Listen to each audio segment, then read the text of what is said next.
boa noite. Você já experimentou o prazer de uma viagem de trem? O país que hoje corre sobre rodas no asfalto já deslizou sobre trilhos. E o apito de uma Maria-Fumaça ainda mexe com a imaginação de milhões de pessoas. Brasileiros como eu, que passaram boa parte da vida chegando ou partindo de estações lotadas, curtindo da janela a beleza da nossa paisagem.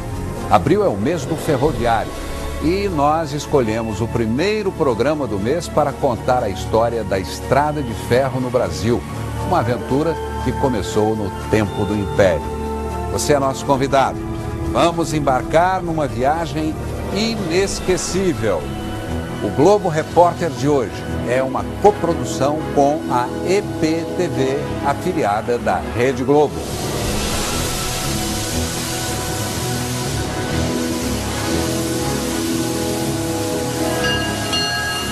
A vida se anuncia. Nas linhas do destino, uma grande jornada.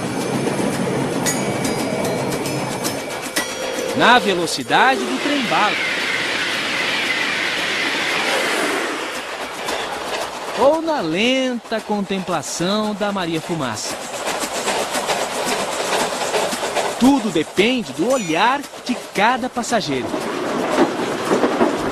Sempre tem um ribeirãozinho, tá viu lá? É um percurso com oscilações. Trechos difíceis. Mas também emoções. Fazem a viagem valer a pena.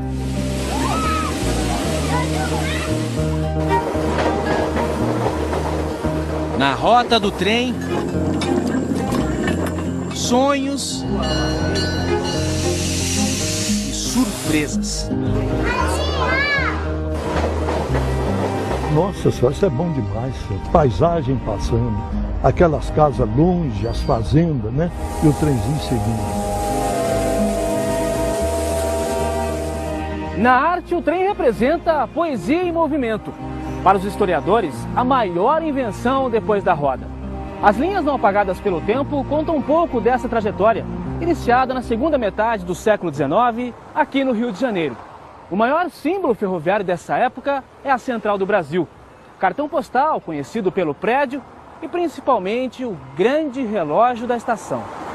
Coisa dos britânicos, que nos emprestaram a pontualidade, tão famosa quanto o Big Ben.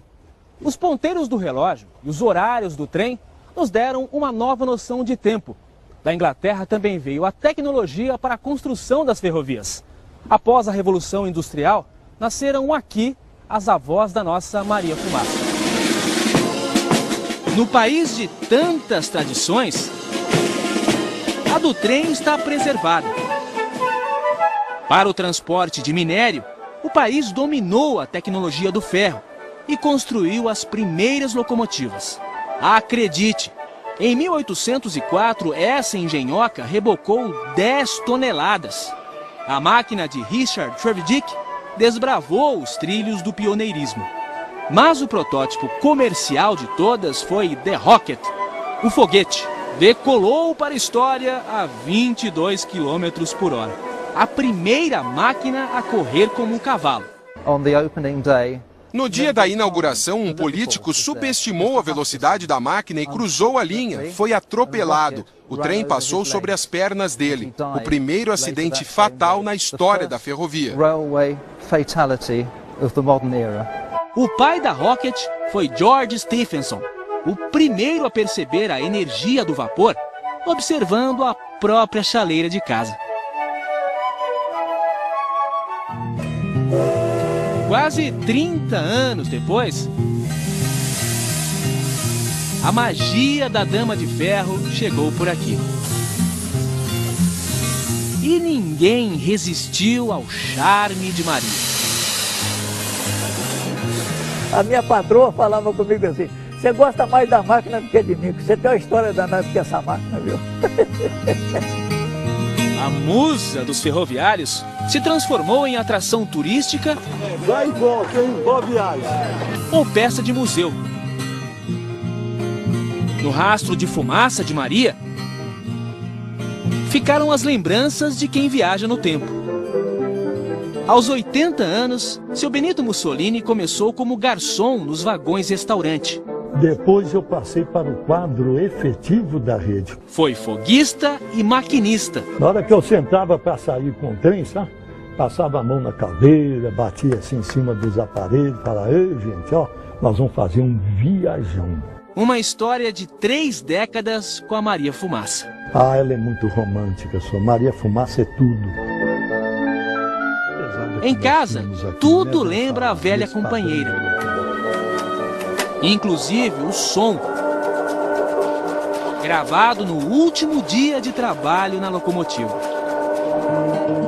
Eu só espero quando chegar a minha ocasião de ir lá para cima, Deus me permita levar isso tudo dentro da cabeça, sabe? Pra gente lembrar também, né?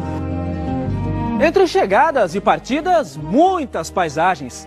E novos horizontes surgiram no Brasil a partir de 1854, quando foi inaugurada a primeira ferrovia do país. Um trecho pequeno, 14 quilômetros, um grande passo para o futuro dos transportes. E o marco zero dessa história ainda está de pé, a estação Guia de Pacobaíba. Fiel às origens, é um monumento ao pioneirismo. Depois que o trem partiu daqui, o Brasil nunca mais foi o mesmo. Um templo ferroviário, preservado pelos sentinelas, como o seu Luiz Otávio, 76 anos, voluntário na defesa da memória do trem, movido pelo sonho de ver a estação de volta ativa.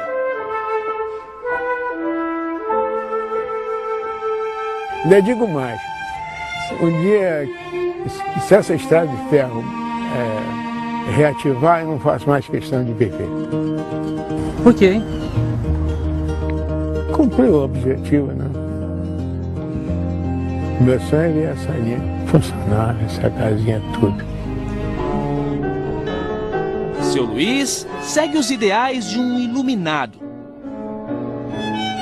Irineu Evangelista de Souza, o Barão de Mauá, empresário responsável por colocar o Brasil nos trilhos. Quando o soberano era o imperador, ele foi chamado de rei. De simples mascate, se tornou o dono do Banco Mauá, homem mais rico abaixo da linha do Equador. O empresário fazia os planos nessa casa onde morou em Petrópolis. Trouxe a luz a gás para o Rio de Janeiro e aceitou o desafio de construir uma ferrovia do Porto de Magé até a raiz da Serra de Petrópolis. Nessa época, o Brasil caminhava a passos de mula. No final do século XIX, a locomotiva econômica do país era o café. Produção a todo vapor no Rio de Janeiro e Minas. Mas as viagens das regiões produtoras até o porto levavam meses. Em algumas travessias, 7 em cada 10 sacas se perdiam pelo caminho.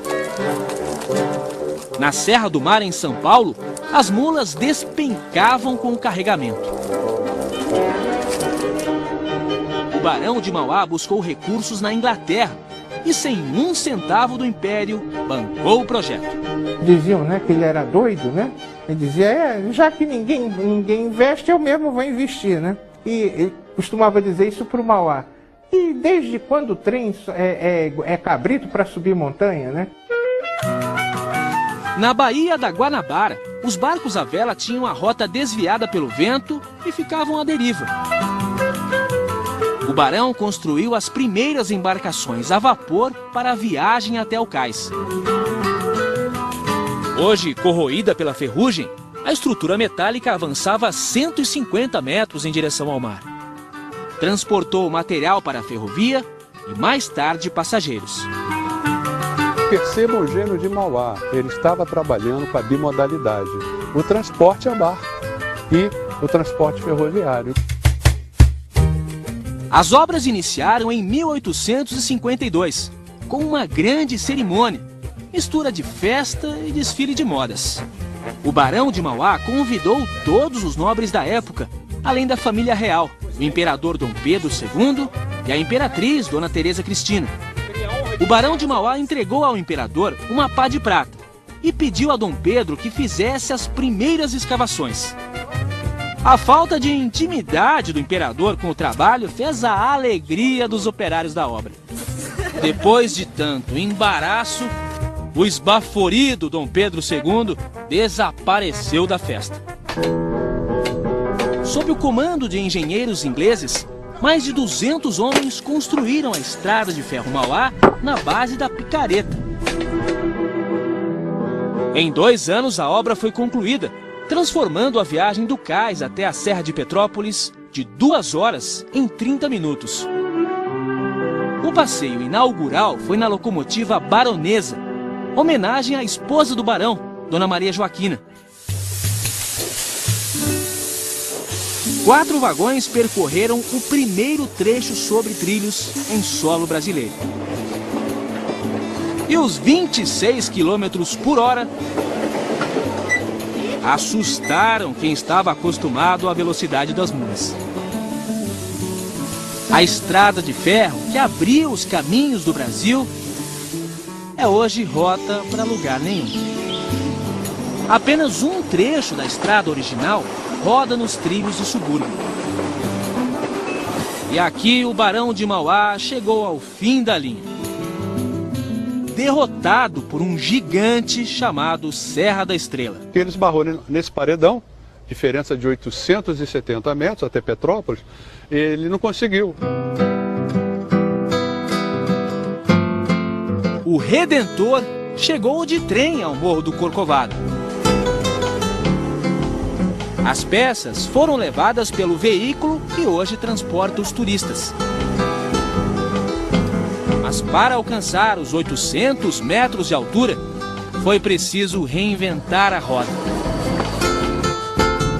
Ficou dentada para se encaixar nos trilhos da cremalheira. Sistema criado na Suíça, usado até hoje em grandes inclinações. A invenção revolucionou o trem. E também fez a primeira estrada de ferro do Brasil subir a Serra de Petrópolis. Vem surgindo de trás das montanhas.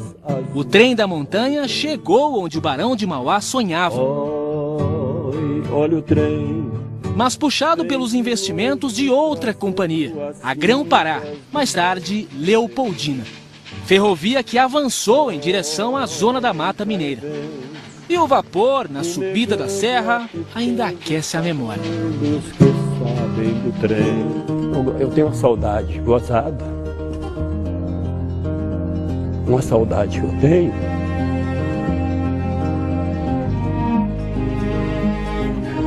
Eu era criança. Aqui nessa estação aqui, ó, que coisa bonita que era. Você vê chegar o trem. Naquela época eu era moleque. Então chegava aquele trem lotado, né? Uns chegando e outros partindo. E aquilo para mim marcava muito. Misturava um pouco da neblina com aquela fumaça da locomotiva, aquilo tudo. Então isso fica muito na lembrança. Para ter essa lembrança em casa, Álvaro construiu a própria locomotiva. Qual que é mais bonita? Aquela lá, né?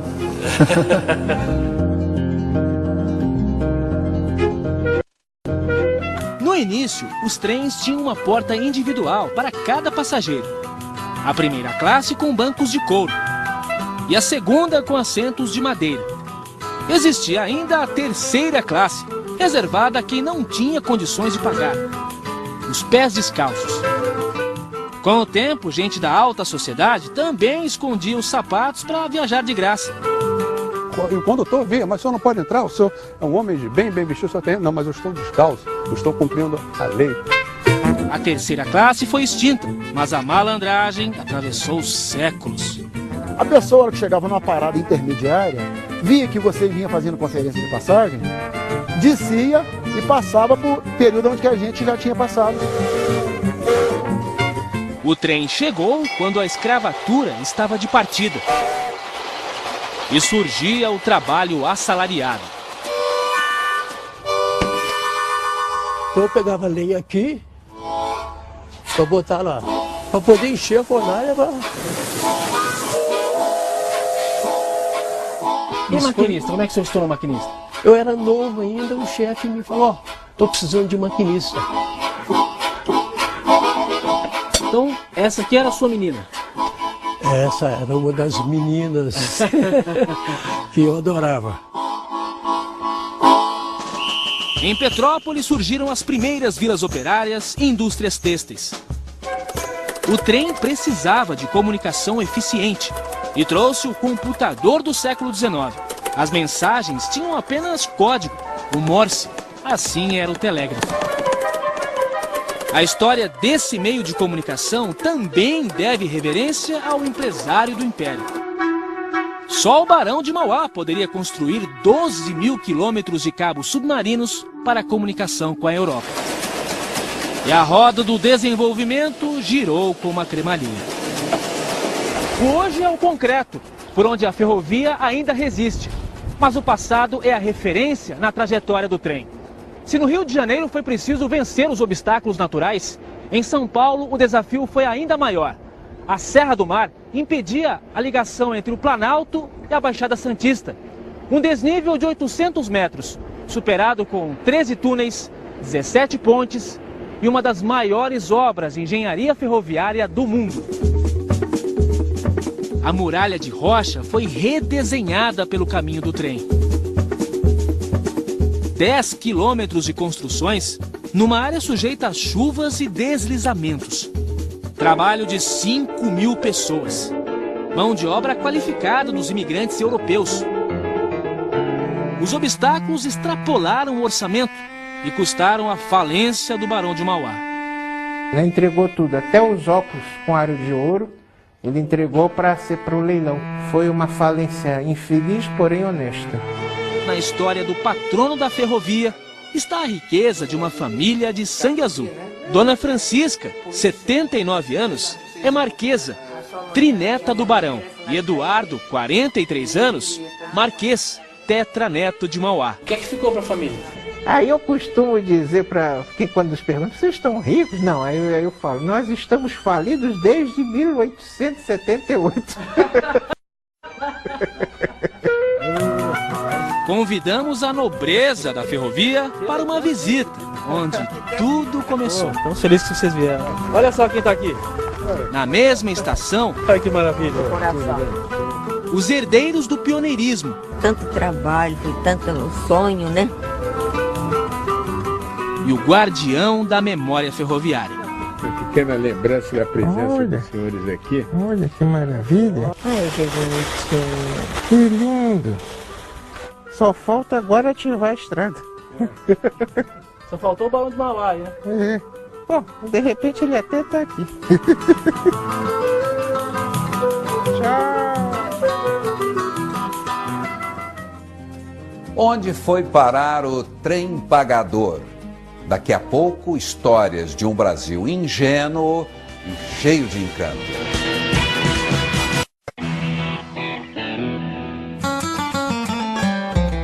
Uma obra de arte da ferrovia, esculpida pela arquitetura inglesa. A Estação da Luz é um monumento proporcional ao tamanho dessa história. Construída em 1867 e reconstruída no início do século passado, a Estação da Luz foi sede da Companhia São Paulo Railway. A linha da capital seria inaugurada em 1865. Uma grande festa para 300 convidados foi organizada para receber a comitiva da viagem inicial. Mas o trem atrasou, e muito. Tombou na altura do rio Tamanduateí. O maquinista morreu e muitos nobres ficaram feridos. A festa foi cancelada e o banquete ficou vários dias sobre a mesa. 2 anos depois, a Inglesa foi inaugurada. 139 quilômetros de Santos, passando por São Paulo, até chegar a Jundiaí. Fim da linha para os planos da empresa, sem interesse em seguir para o interior. A São Paulo Rail tinha praticamente o monopólio do transporte de café para o Porto de Santos, pela via ferroviária. Quem quisesse mandar café para o Porto de Santos teria que passar pela São Paulo Rail. Então ela não precisava arriscar um novo investimento que provavelmente daria um retorno menor para ela.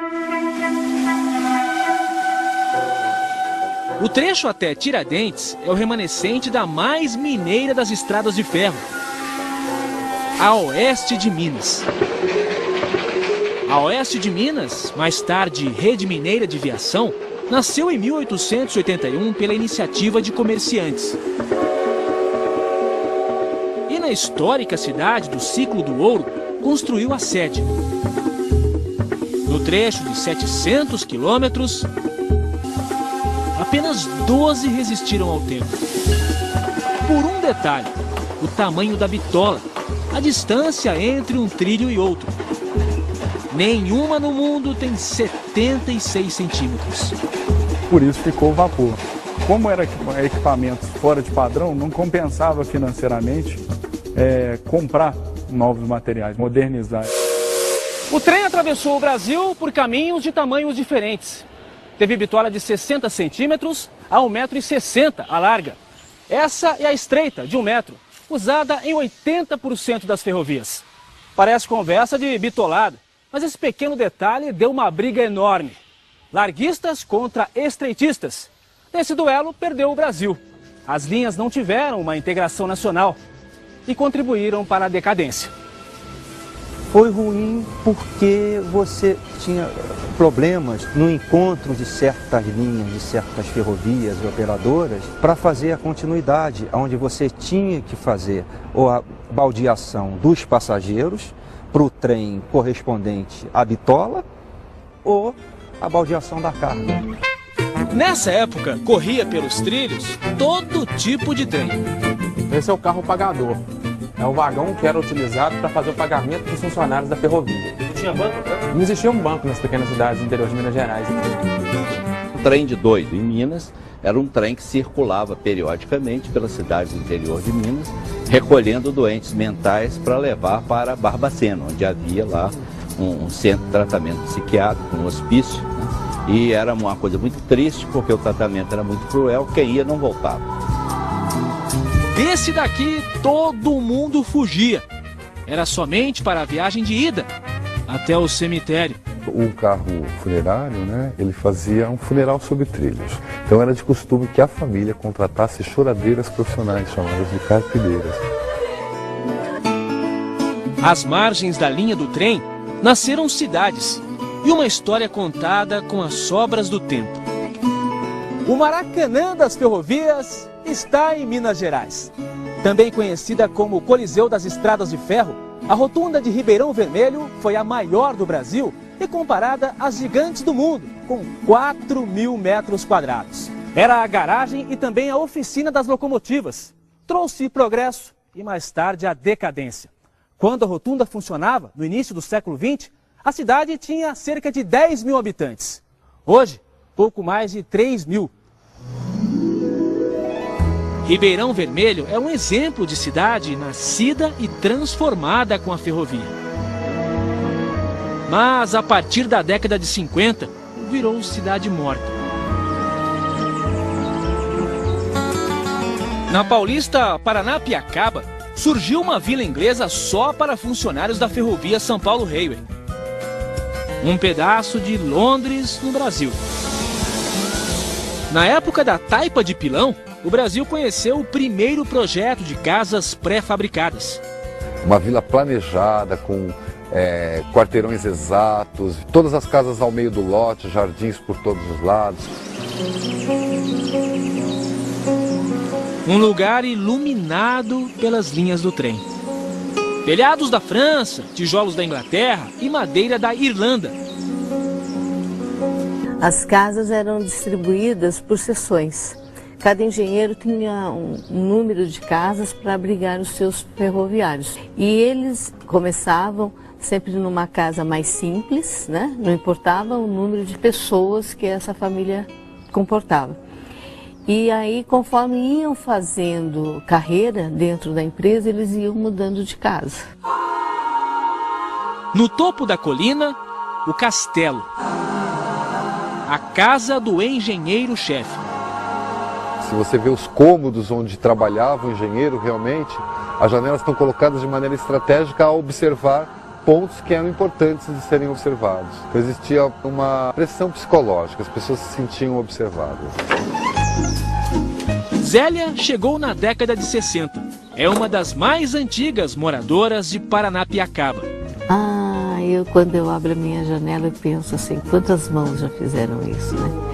Quantas pessoas já viram essa mesma paisagem. O romantismo da Maria Fumaça fez das estações ponto de encontro. Para alguns, as linhas do destino se cruzaram para sempre. Dona Lucinda era uma artista solitária. Até o guarda-chaves, o seu Antônio, dar a cantada certeira. Uma noite ele foi fazer uma serenata para mim, cantou uma música lá muito bonita, né? E na época nem podia abrir a janela, as pessoas não podiam abrir, nem a janela não podia abrir. O namoro era devagar como a Maria Fumaça. Mas um dia o trem acelerou. Depois ele falou para mim assim, olha, mas que beleza da noite, olha a lua lá, que beleza.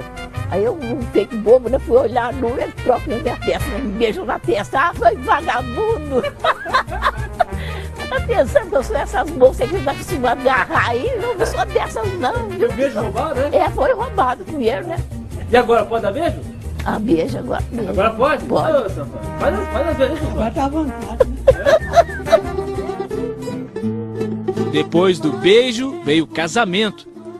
Vidas semeadas pela estrada de ferro. Um sentimento eterno, como a paixão pelo trem. Se for para eu escolher outro Antônio, podia vir do céu que eu não escolhia outro, né? Marido 100%, graças a Deus, né? Continua namorado ainda? Continuem namorados, eternos namorados, né?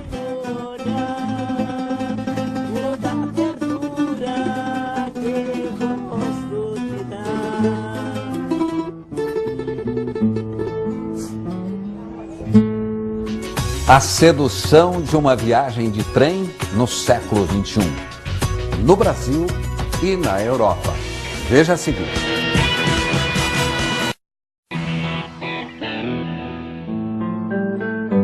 O Brasil já teve a 8ª maior ferrovia do mundo. Após a Segunda Guerra Mundial, na década de 40, teve dificuldades na importação de material. Entre 1935 e 50, as concessões foram vencendo e o governo passou a controlar as companhias. Em 57 nasceu a Rede Ferroviária Federal. Uniu 22 ferrovias do país, mas foi o último suspiro do trem. O trem transportou nossas riquezas, encurtou distâncias nas viagens de passageiros, mas não conquistou a simpatia de nossos governantes. A partir da década de 60, embarcou rumo à decadência. O presidente Washington Luiz já dizia que governar é abrir estradas. E quando Juscelino Kubitschek assumiu em 1956, o Brasil começou a sair dos trilhos. Deixou de ser um país de primeira classe da ferrovia. Me acompanhe nessa viagem. O mapa ferroviário de 1958 mostra quando nossas estradas de ferro atingiram a extensão máxima, cerca de 38 mil quilômetros, quase a distância de ida e volta até o Japão. O mapa mais recente, o de 2007, revela uma ferrovia menor. Perdemos 10 mil quilômetros de linhas, mas não se engane, daquelas que ficaram, 62% estão ociosas ou abandonadas, segundo a própria Agência Nacional de Transportes Terrestres. A ferrovia parou e deu passagem ao transporte rodoviário. O país esqueceu o trem e incentivou a indústria automobilística.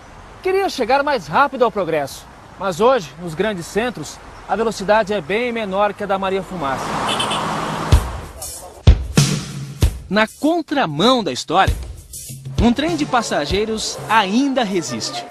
Na estação de Belo Horizonte, a dor de quem fica. E a alegria de quem vai. Pela primeira vez. O trem de Minas ao Espírito Santo é uma novidade para a cabeleireira Regina. Um sonho que eu tenho há muito tempo, todo mundo fala. Mas há mais de um século essa viagem é realizada todos os dias. São mais de 600 quilômetros, passando por cidades como Itabira, João Monlevade, Ipatinga, Governador Valadares. Cenários exclusivos da janela do trem. Sempre tem um ribeirãozinho, você viu lá?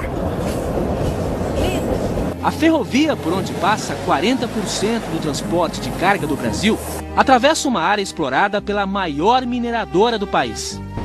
Gente, olha só! Dentro do trem, Regina descobre um novo mundo. Essa parte aqui é a parte do cheirinho, ó. Boa, muito bom, muito bom. Essa é a classe econômica, sem ar-condicionado, mas cheia de calor humano. Seu Silas, 75 anos, já fez esse mesmo trecho no trem do passado. Andei na Maria Fumaça, aquele fogo da Maria Fumaça, queimava o chapéu, queimava o terno da pessoa. E agora, como é que tá? Agora tá uma maravilha, né? Ele mora em Belo Horizonte e, graças ao trem, pode visitar a filha em Governador Valadares. Eu gosto de viajar de trem. Por quê? Eu gosto porque é calmo, né? Você viaja com gente igual a você mesmo, né? E todo mundo igual. 13 horas de viagem. E a janela do trem é o divã de Regina. Eu acho que você faz uma reflexão, né? Com você mesmo, né? Você esquece de tudo, só vê natureza, vento, vento. O trem partiu de Belo Horizonte às 7 da manhã e chega em Vila Velha, na Grande Vitória, às 8 da noite. Então foi bom te conhecer, viu? Mais uma boa amizade desembarca na estação.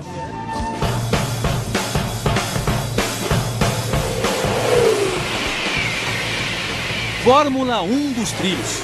Veículo de transporte mais rápido da Terra.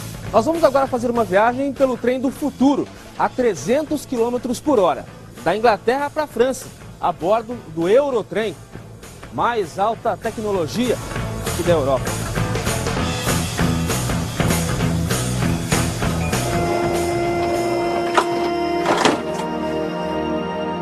Londres e Paris estão separadas por mais de 600 quilômetros e uma fronteira natural, o Canal da Mancha. Em 1994 foi construído um túnel submarino para fazer essa ligação de trem, com a mais moderna engenharia ferroviária. Opa! Porta automática aqui, tem que saber manuseá-la, né? O conforto aqui é impressionante, né? Tudo acarpetado, né? As poltronas todas bem confortáveis pelo jeito, né?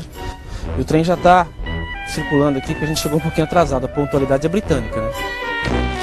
E aqui é o bar. O bar divide a primeira classe e a segunda classe. Estou com mais habilidade na porta automática agora. Estamos entrando na segunda classe. Aqui as poltronas são um pouco menores, a gente começa a perceber, mas também são acolchoadas, né? Também confortáveis, bem melhores que os trens que a gente está acostumado a ver no Brasil.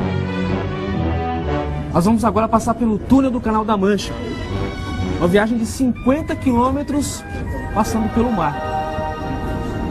É a mais alta tecnologia, mas para falar a verdade, essa viagem agora não tem muita graça, né? Porque agora é esse escuro, esse breu, durante um bom tempo, né? A gente não vê nada. Quem imaginaria um trem a 60 metros de profundidade no Oceano Atlântico e ainda conectado ao mundo? Em cada carro, uma nova nacionalidade. Oi, mãe! A carioca Alessandra e o marido inglês vão passar o fim de semana em Paris. Se fosse de avião, ela pagaria praticamente o mesmo preço. Mas o trem traz outras vantagens.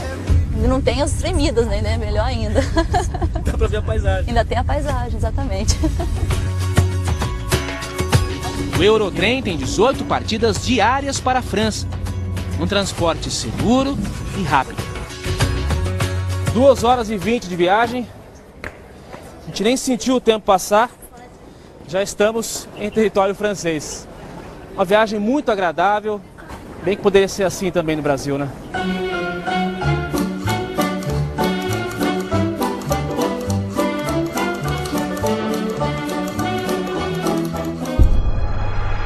Os 100 anos da Madeira Mamoré e o apito do trem fantasma.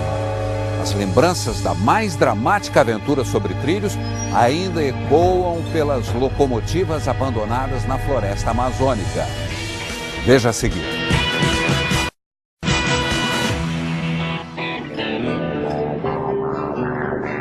Como o tempo, o trem não pode parar. Mas para evoluir, é preciso vencer desafios. No norte do país, a força das locomotivas impulsionou um sonho: desbravar a maior floresta tropical do mundo. Mas as feridas abertas na mata fizeram o homem conhecer o inferno. 6.000 mortos. A ambição do homem na Amazônia custou vidas e uma fortuna em dinheiro. Pelos valores atualizados, o equivalente a 2,5 bilhões de reais. Investimento que hoje é corroído pela ferrugem. Aqui no cemitério das máquinas estão as poderosas locomotivas tragadas pela mata, aprisionadas para sempre na floresta que um dia ousaram atravessar. Os espíritos da selva transformaram trens em sucata e sepultaram sonhos. Uma estrada de ferro que custou mais caro para o Brasil foi essa, né? Em dinheiro e em vidas, né? A ferrovia nasceu em Rondônia, num período marcado por guerras e a necessidade de novos caminhos para escoar a borracha que vinha da vizinha Bolívia. A ligação com o Brasil pelos rios Madeira e Mamoré era uma travessia perigosa. Vencer os obstáculos naturais para atravessar a floresta amazônica com 360 quilômetros de trilhos foi um desafio maior do que as empreiteiras inglesas e americanas imaginavam. Durante 40 anos, foram 3 tentativas. Embarcações inteiras com material de trabalho foram tragadas pela fúria das correntezas. O terreno hostil empurrou locomotivas para o abismo. E milhares de imigrantes europeus acabaram derrubados por um mosquito, o da malária. Era triste mesmo, por isso que chama a Ferrovia do Diabo. Em troca do território onde hoje fica o estado do Acre, o Brasil se empenhou em ajudar a Bolívia na construção da Madeira Mamoré. E enfim, a Ferrovia do Diabo nasceu, já condenada por uma maldição. Quando ela acabou de ser construída em 1912, a borracha já estava em decadência. Então ela já nasceu deficitária em termos comerciais. A ferrovia, que encurtou vidas, também teve história breve. Apenas 60 anos. Foi desativada sob a dor da despedida. A população toda reunida aqui embaixo. E o trem apitou pela última vez. 4 décadas depois da desativação oficial da estrada de ferro Madeira Mamoré, o apito da Maria Fumaça ainda ecoa pela mata. Só não se sabe o destino nem a direção do trem. Ele percorre a floresta transportando lendas, crenças e imaginação. São muitos os relatos sobre o veículo que parte da Estação do Além, o Trem Fantasma. Eu vi o Trem Fantasma. Eu vi no quilômetro 5,5 da estrada de ferro, uma noite, tipo assim, 7 horas da noite. Nós escutamos o trem apitar, numa curva, né? Apagou o trem, tira uma cegonha. E fiquemos lá sentados no banco da cegonha. Aí, pô, cara, esse trem não passa. A imagem nítida do trem não dava para ver porque era uma escuridão total. Mas o farol bem próximo, ao ponto de a gente temer assim pela segurança. Com a passagem comprada com a própria vida, trabalhadores do outro mundo também são vistos à espera do trem. Existe a lenda de que os espíritos à noite dos enterrados nesse cemitério da Candelária saem, vão para a beira da linha do trem, onde passava o trem na época, para que eles possam voltar para o local de origem. Para falar a verdade, uma vez eu estava aqui e vi um senhor dali assim, ó. Um senhor todo sujo. Aí enquanto eu entrei aqui no barzinho, né, mas foi coisa rápida, que eu entrei, que eu olhei pra cá assim, que eu olhei e não vi mais ninguém. Pra mim, eu vinha só, mas pra mim vinha uma mulher do lado. Aí quando eu cheguei bem de onde é a 53, onde tem um cemitério, ali desapareceu.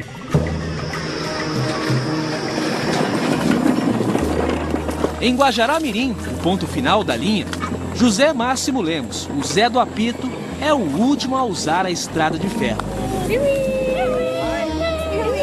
O ex-maquinista da ferrovia leva no velho trole as gerações que nunca viram o trem. O trole foi construído por ele mesmo e usado para transportar trabalhadores na década de 80. O senhor gostava do trabalho de maquinista? Gostava. Gostava e ainda gosto. Isso é um tesouro pro senhor. É. O senhor não empresta, não vende? Nem vende, nem empresta. Qual é o sonho que o senhor tem, seu Zé? É da estrada de ferro voltar. E esse é o sonho que eu sonho. A locomotiva do progresso, que um dia transportou sonhos e esperanças, hoje viaja nos trilhos da saudade. Eu considero a Maria Fumaça uma obra de arte. Como eles conseguiram construir alguma coisa tão linda e tão perfeita numa época tão difícil. E hoje, com a tecnologia que nós temos, não se faz mais Maria Fumaça de tão perfeita assim. Pai e filho. Zé Mário trabalhou na manutenção dos trens a diesel e eletricidade. Seu Vicente dedicou meio século a Maria Fumaça. Quem trabalhou mais? Eu, sem dúvida. Por quê? Porque na minha época não tinha recursos. Homem e máquina se completaram na história do trem. Chegar à estação, ver um trem passar, a gente é como se não estivesse trabalhando, olhar para ver se está tudo certinho, se está... O coração bate mais forte. Bate mais forte. O senhor também, senhor? Também. Nossa, mãe, é que eu pensava que isso aí era meu. Os caminhos abertos pelos pioneiros movem paixões e carregam saudade. Servem de inspiração na grande viagem da vida. É uma máquina de ferro que mexe com o coração das pessoas. Mexe sim, viu? Isso aqui é minha vida, eu falei, né? E sempre falarem. A ferrovia, como a gente costuma dizer, é uma doença. Quando você gosta, quando você conhece, você pode sair do trem, mas o trem nunca mais sai de você.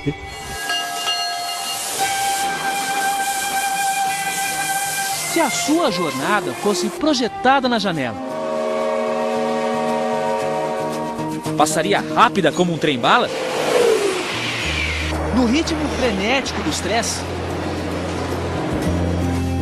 Ou na calma da Maria Fumaça? Onde cada paisagem é admirada nos detalhes. A estação final, todos sabemos qual será. Por isso, o importante é fazer a viagem valer a pena.